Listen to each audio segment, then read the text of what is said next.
Your dictation will start in 3 seconds. 3, 2, 1. Mr. Deputy Chairman, I have moved an amendment, and while doing so, I have noted that the bill has been passed by the other house.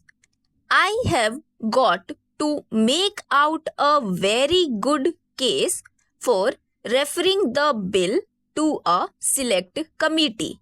As has been mentioned by the Honorable Minister and the Honorable Member Sri Desai, the Forward Markets Regulation Act 1992 has been in operation for a number of years, and controls have been imposed on a number of commodities through a number of recognized associations.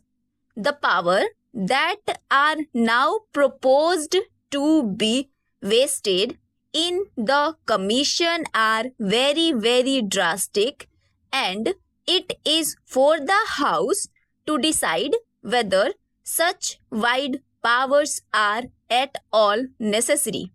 The main ground on which these powers are sought to be taken, for which the Act is to be amended, is to curb speculation. No one will object to this laudable object that mere speculation which forces prices up should be checked. But the question is whether that subject can be solved without the other factors which can control the price line. As you know, prices cannot be forced up merely by speculation.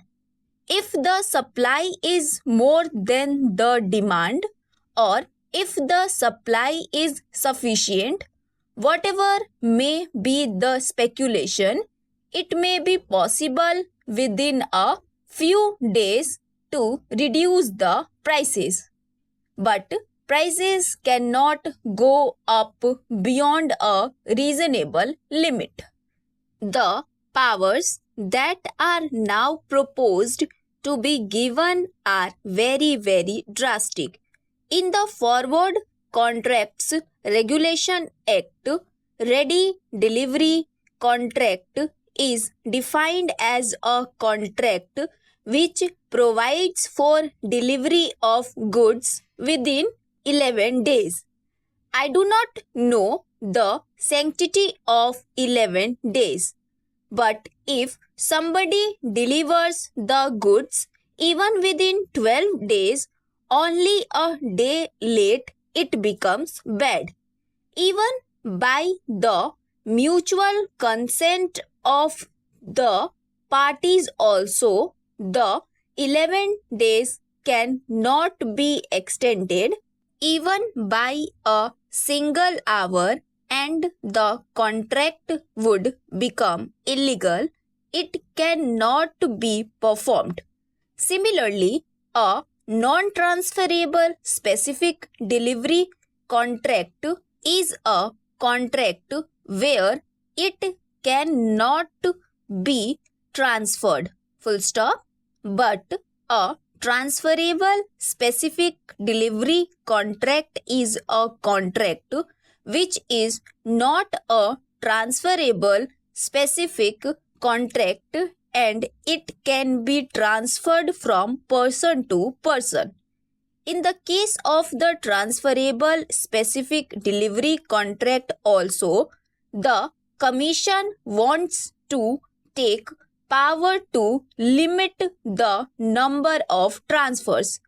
That is to say, a transferable contract also cannot be transferred if the Commission so directs. Similarly, a number of other powers have been taken by the Commission. If a by-law is amended and if contracts have been entered into prior to the amendment of the by-law, and if the contracts are still outstanding and have not been fulfilled or performed, the new by-law that will be framed by the association will be applicable to these contracts also. You cannot imagine a more drastic step where parties have already entered into certain contracts. Certain new additional conditions are imposed after they have entered into them and before there is time for those contracts to be completed or performed.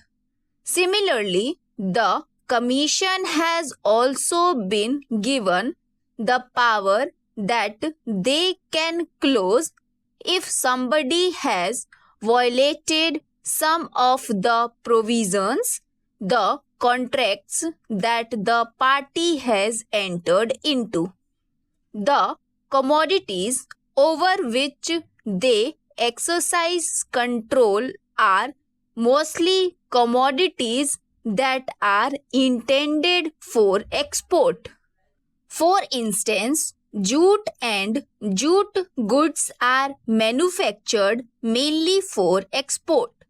The mills manufacture the goods and they sell them to the dealers, and the dealers generally sell them to the shippers and others.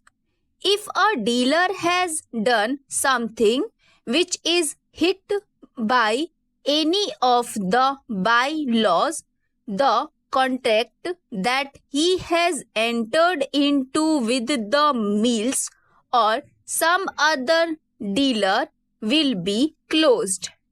What happens then to the shipper who has entered into a contract for supply to foreign markets?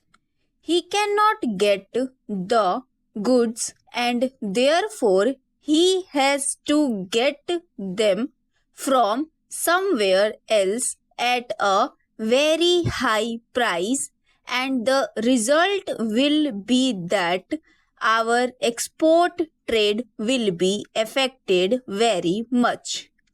In this connection, I would mention that I have got here copies of telegrams sent by the Chambers of Commerce in the United States of America, the United Kingdom, and Australia, etc.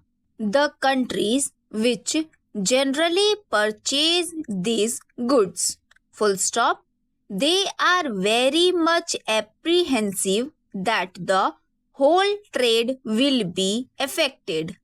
Recently, an order was passed by the Forward Markets Commission directing that a certain amount, a very high amount, should be deposited in cash in respect of contracts called long positions by the purchasers.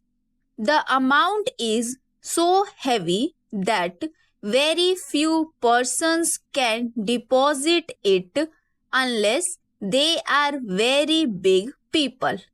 Similarly, they fix up the price of jute at a certain amount.